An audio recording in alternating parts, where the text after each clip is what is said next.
Road trips are supposed to be fun, right? Well, it seems the open road holds more monsters and terrors than we could have ever imagined. Welcome back to the swamp, my friends, and welcome if you're new.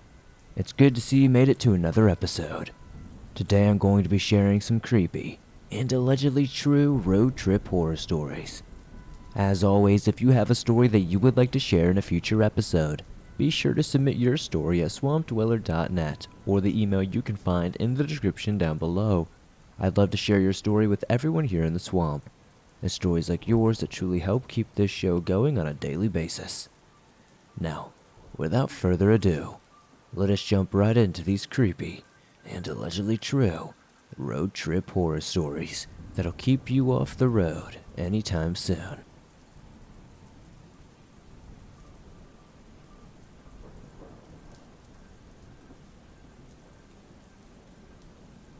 For context, I've lived most of my life bouncing between Pennsylvania's Corn Ocean area and the popular mountain tourist destinations to the northeast. Those who have lived or visited those general areas may be aware of the peculiarities of Pennsylvania roads.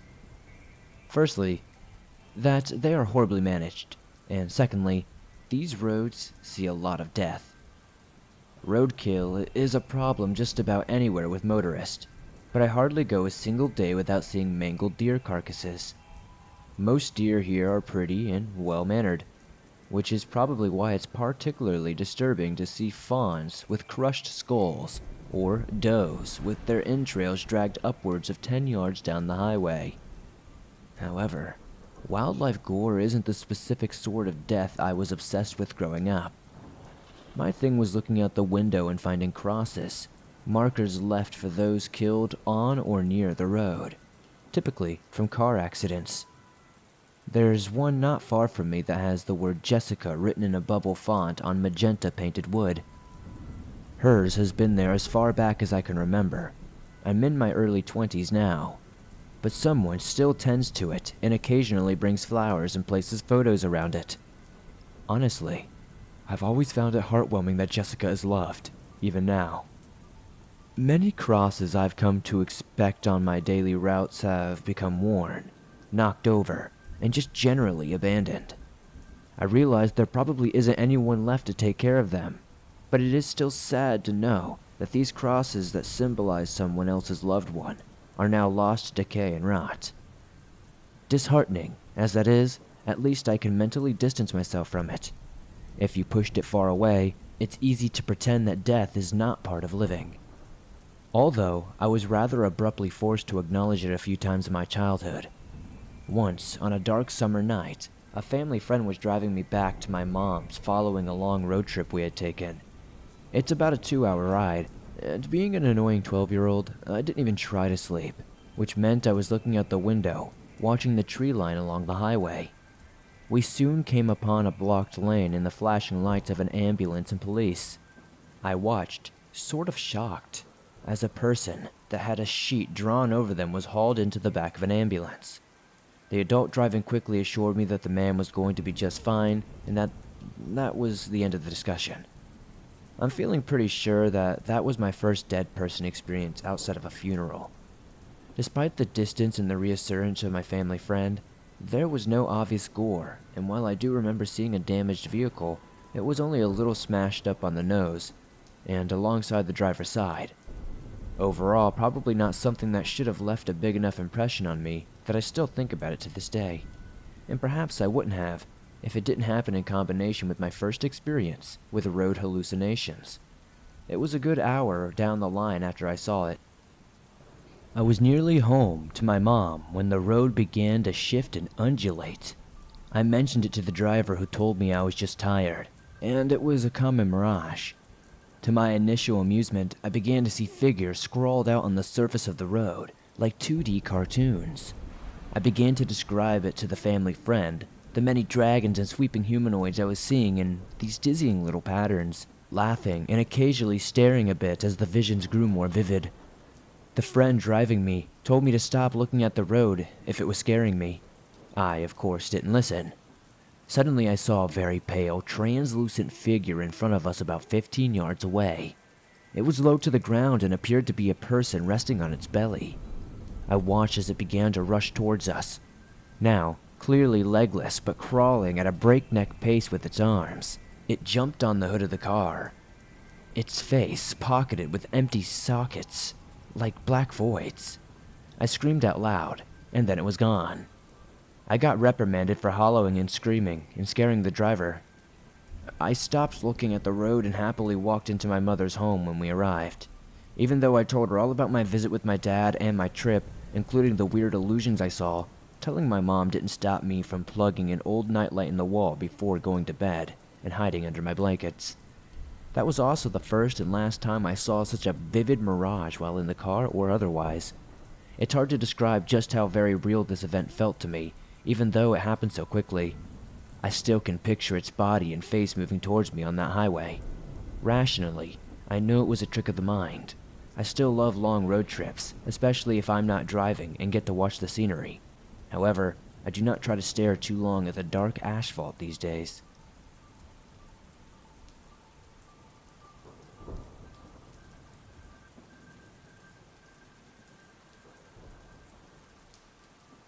My husband and I went on a 10-day road trip where we went tent camping through 8 national parks. We didn't necessarily have an encounter, but I wanted to share the story anyway. We were driving from Mesa Verde in Colorado to the Petrified Forest in Arizona. It was a 3 or 4 hour drive. We got a late start after eating dinner. I always start out as the first driver. Then, when I get sleepy, as I typically do, he drives the rest of the way. My goal was to get to Gallup, New Mexico, to grab gas and switch seats. I jumped in the driver's seat after a long day of hiking, and down the winding highway road we went as it got darker and darker outside. This road had too many curves to be considered a highway, in my opinion. Then, every few miles there was a sign to slow down due to road fatalities. Then there are sharp turnoffs leading to different housing areas. This wasn't a road I would have volunteered to drive down in the dark, but here I am. Carefully, I drive down this road in the dark, white-knuckling the steering wheel, prepared for any number of creatures to run out in front of me, since there were very few houses or other buildings along the roadside. I kept hearing dogs barking and growling, even though I didn't think the houses were close enough for me to even be able to hear a dog growl. Even though there was no one else on this road, I felt like I was being watched or something ominous. The curves turned into a straight road. My husband usually sleeps while I drive, but I kept him awake because something just felt odd and very off. A few hours in, I was getting extremely sleepy. My husband offered to drive.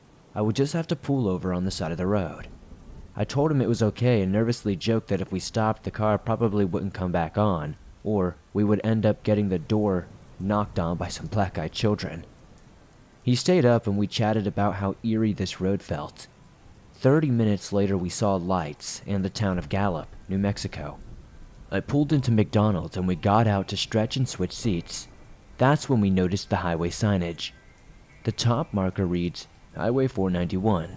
The bottom marker reads formerly Highway 666. After getting gas and getting on the interstate again, I started Googling Highway 666. So many stories popped up. Hellhounds, disappearing hitchhikers, ghost trucks that run you off the road, UFO sightings, time loss, orbs, you name it, it's probably there. Route 666 has an unusually high number of road casualties. Well, it did anyway. Now that it's been renamed, the death toll per year doesn't seem to be as high. The Navajo land skirts the road, and they performed a blessing on it, believing it to be evil. The Native American locals warned travelers about shapeshifters and evil medicine men. Mind you, we didn't know any of this beforehand. We didn't psych ourselves out before driving down the Devil's Highway. We thought it was a normal road at the time. Albeit a bit dangerous, while we didn't have any sightings of anything strange, I'll never forget the feelings of dread and alertness to my surroundings. I shudder to think what could have happened if we had decided to stop on the side of the road to switch seats.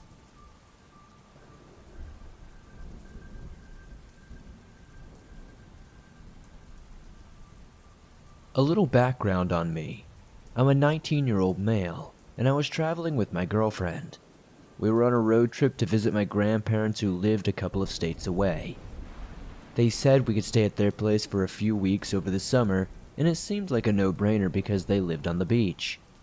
The path to getting there, though, was long, and it was a painful drive. My girlfriend and I disliked driving, but we figured that we could take turns and it wouldn't be so miserable. I think the total time on the road was roughly about 10 hours or so. We were about 5 hours into the drive when we decided to stop at a rest stop. I'm not going to lie to you.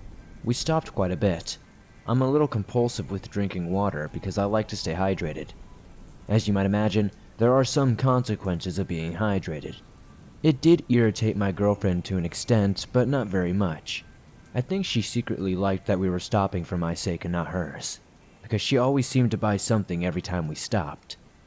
This one rest area was not horrible or anything like that. It wasn't in a bad area that I could tell.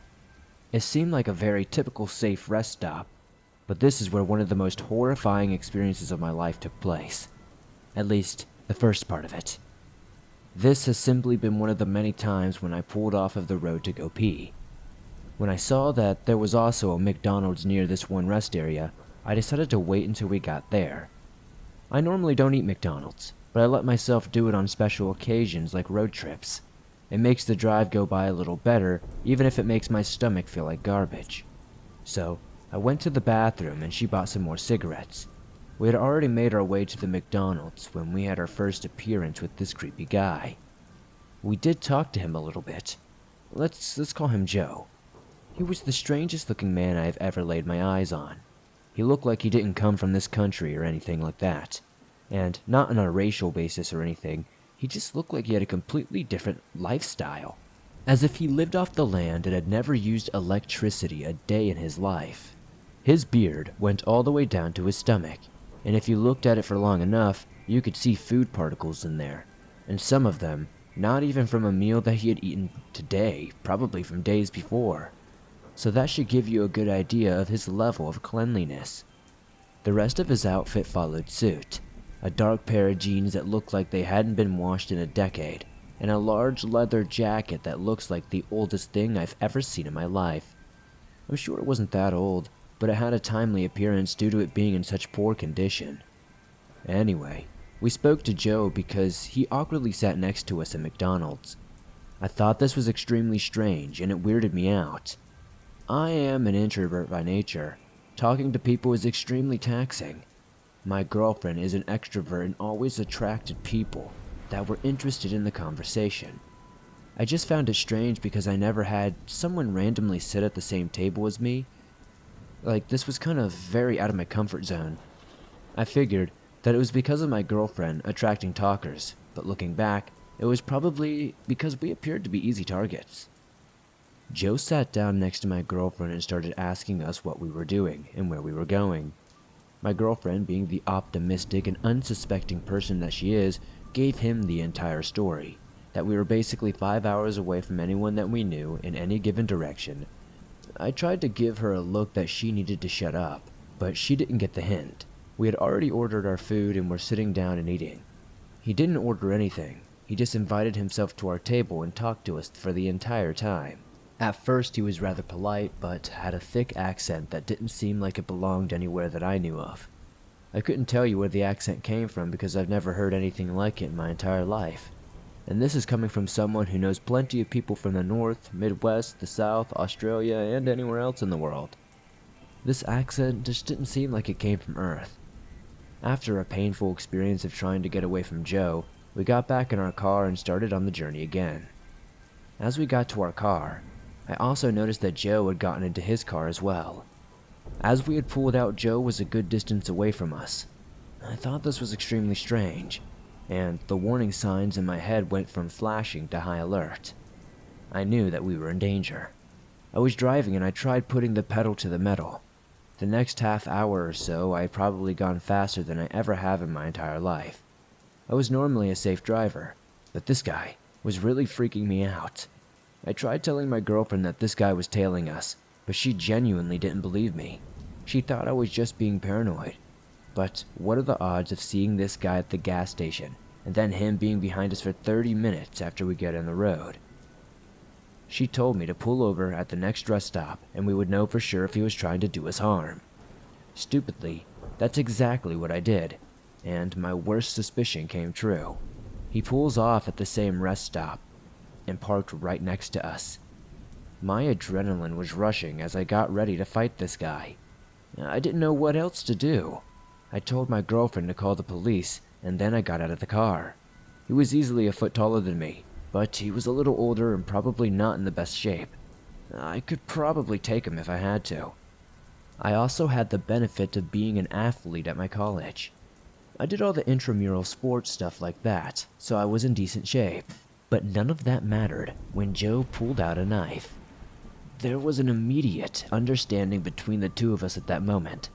The understanding that he was out to do us harm, and I was going to have to fight him. I waited for him to approach. About 30 seconds went by, and he started walking in my direction. My heart was pounding. I started screaming every insult that I could. I called him a degenerate and an old man who was in way over his head, that I was going to whip his ass. It didn't scare him, though. When he got within 15 feet of me, I thought it would be a good idea to tackle him. I was going to try to just take him by surprise, you know? But I didn't. I tried getting him off of his feet and onto the floor, but when I tackled him, he plunged his knife right into my back. That was the only good hit he got on me, though. I managed to get him on the floor, and after that I started kicking his head ferociously. I didn't know how I managed to do it, but he was on the ground seemingly unconscious, and I was just standing there. I could feel the blood flowing down my back, and I got into the back seat of my car and yelled at my girlfriend to drive me to the nearest hospital. I was questioned a few days later at the hospital, but I don't think anything really happened of it. I guess the police showed up after we had left and found Joe still there unconscious. He was in a coma, and the police didn't know what to think. Once they got mine and my girlfriend's version of the story, they seemed to believe it, and I think the gas station cameras corroborated that. So, that was that. I don't know when or if Joe will ever wake up from the coma, and honestly, after he almost killed me, I kind of hope he dies. That was an extremely traumatic experience for me and my girlfriend. The good news about the situation is that I can tell people that I put someone in a coma once, and if they don't listen to me, they're next.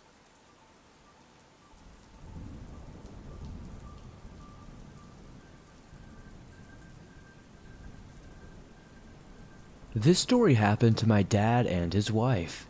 He was driving in the middle of nowhere in Utah, I believe. He and his wife wanted to make a stop at a gas station to get some snacks, use the bathroom, etc. When he got to the gas station, he saw a police car parked out in the lot.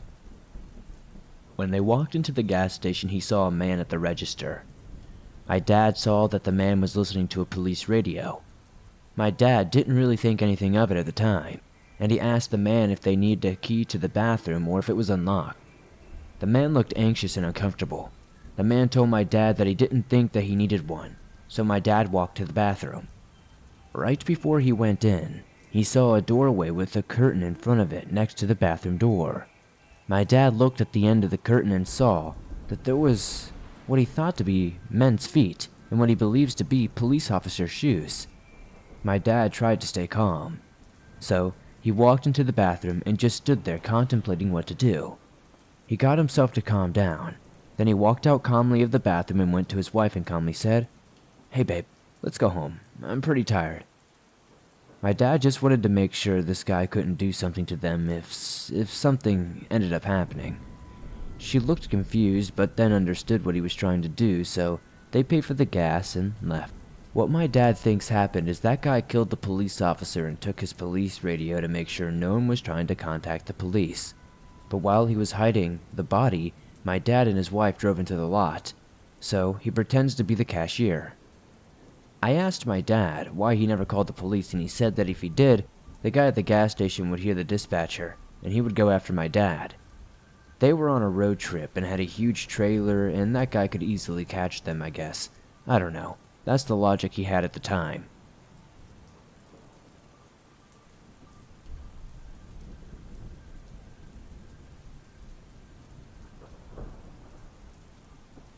My family likes to take long road trips from time to time. There are 7 of us in total, so we usually take my family's 2005 Chevy Suburban. It was getting old, but could still normally handle long trips easily as my dad is a master mechanic and kept it well maintained. However, this trip was different. My dad had recently fixed a truck for some friends for the family, who had recently moved away to Billings, Montana, while we were in eastern Iowa. My parents decided that we could take the friend's truck over to them and make a vacation out of it. So we loaded the friend's truck onto a car trailer and we piled into the Suburban and hit the road. As we neared the northern border of Iowa, my dad came to the realization that the trailer brakes had stopped working. I heard him talking to my mom about how we could probably make it just fine with the brakes on the Suburban. Both couldn't shake a feeling that they had felt like something was going to go wrong. Almost like a premonition, you know? We already have a heavily loaded up Suburban, a car trailer with a pickup truck on it, and a riding lawnmower, and some other parts in the back of the pickup truck. If we had to slow down or stop, it could be quite hard. Then my dad remembered a friend of his who ran a truck repair shop nearby and gave him a call. His friend quickly agreed to help him repair the trailer brakes. So after an hour and a half of waiting around in this tiny town, we were back on the road again. As we continued north, we noticed dozens of motorcyclists everywhere. That's when we realized we were heading through South Dakota.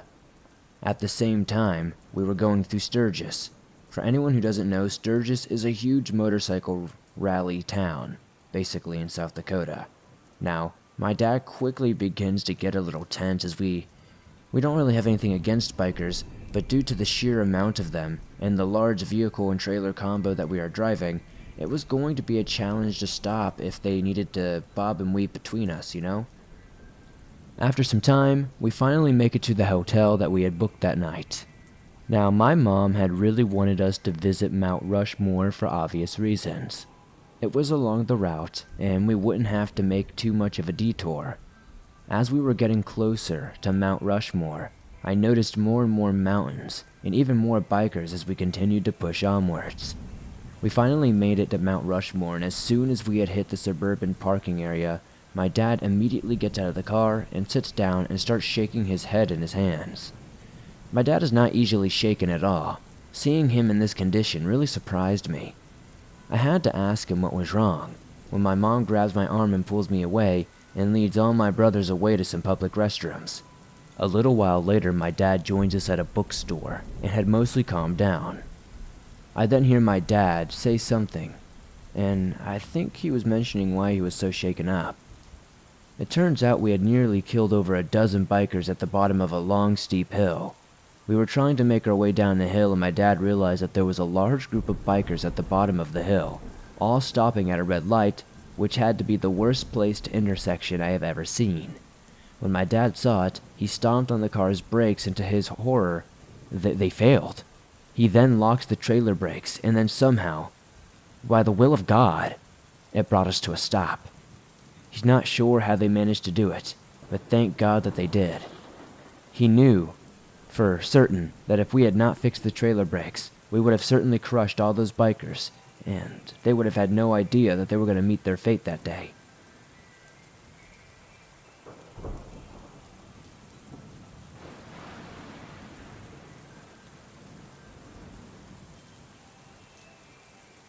Thanks for listening to these creepy and allegedly true road trip horror stories. As always, if you enjoyed these stories, please be sure to hit that like button as it helps me out a ton. The more likes this episode gets, the more YouTube promotes it in the algorithm, and that's incredibly helpful to the swamp. If you're new to the swamp, why not join us? Hit that subscribe button and turn on notifications to never miss a new episode, as I upload them nearly every single day on all things natural and supernatural. If you have a story that you would like to share in a future episode, be sure to send in your story at swampdweller.net or the email you can find in the description down below. I'd love to share your story with everyone here in the swamp. It's stories like yours that truly help keep this show going on a daily basis. If you're listening to this on Apple Podcast or another podcast platform, be sure to give this a 5-star rating as it helps us grow over there. If you're on the go and don't have YouTube Premium, but still want to listen to your favorite Swamp Dweller scary stories no matter where you are, you can download them absolutely free from Apple Podcast, Spotify, iHeartRadio, and just about everywhere else you find your favorite podcast online. It's absolutely free and always will be. If you would like to support the Swamp outside of hitting that like button, subscribing, and giving us a 5-star rating on podcast platforms, maybe check out the merch store. I've got t-shirts, hoodies, face masks, and more. I'd love to see you guys wearing some cool Swamp threads. Be sure to join me on Instagram, Facebook, and Twitter. Let me know what story was your favorite in the comments down below, and I'll see you all soon with another creepy video.